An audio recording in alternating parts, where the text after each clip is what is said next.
yeroo hundumayyuu Real Madrid Champions League dhaan yeroo taphatu hagamu harakatu garuu injifachuu akka danda'u ammas irra deebiidhaan agarsiise. Atletico Madrid haaloo waggoota dheeraa keessaayyuu waggoota 10 darbanii waggoota 15 darbanii baachuudhaaf yeroo itti karoora qabatee gara dirree seenetti ammas milkaa'uu hin dandeenye. Waancaa Champions League hanga ammaatti argateen beeku Atletico Madrid amma garuu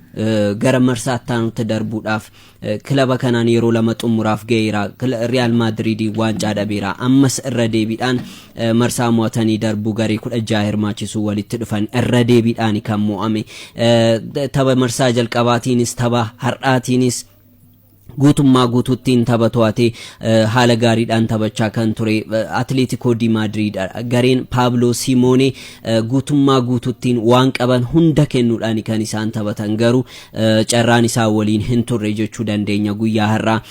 wantoota hedduudhaan Julian Alvarez akkamittiin miila lamaan penalty rukuta carraatu isaan waliin hin jirre jechuu ni dandeenya kanaan alattiin garuu guutummaa guututti Real Madrid garee dadhabaa ta'ee torbee darbes guyyaa har'aas gareen isaanii kubbaa qabachuudhaan irra guyyaa har'aa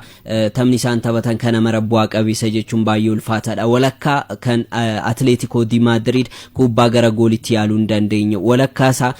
kubbaa kallattii eeggattee yaaluu hin dandeenye kubbaan isaan qabatan positioniidhaan alattiin penetration isaanii baay'ee duubatti harkifataadha kan inni ture. Kana caala garuu kubbaa gadhiisanii taphachaa kan turan taphattoonni Atletico di Madrid gara fuulduraattiin deemuudhaan qarqara lamaan fayyadamuudhaan taphattoonni akka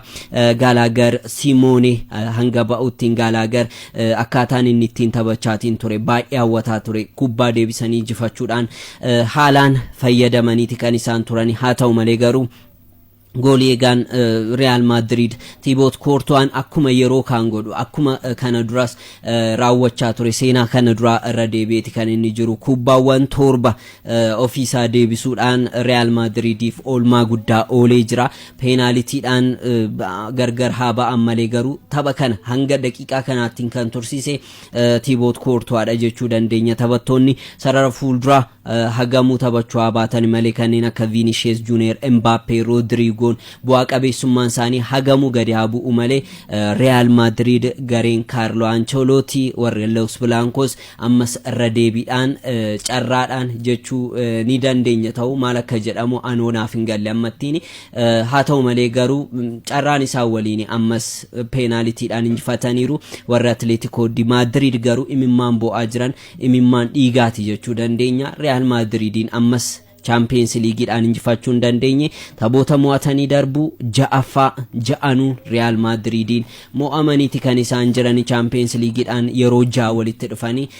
masaanuu isaanii yeroo kamiiti Real Madrid fi Atletico di Madrid ammattiin yeroo ol ka'anii faarfaman yeroo morkataa cimaa ta'an kanattiin yeroo gareen kun daran baay'ee walitti siqanii ga'umsaan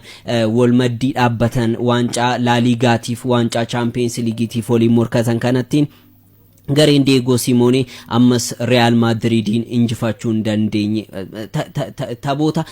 as dhiyootiin taphoota La Ligaatiin morkiin isaa waliin taasisan baay'ee walitti dhiyoodha darbiin Madrid garuu inni Champions League olaantummaan kan Real Madrid malee kan Atletico miti jechuudhaan warri yeroo 15 waancaa Champions League kana fudhatan ammas irra deebiidhaan Atletico di Madrid itti maniiru.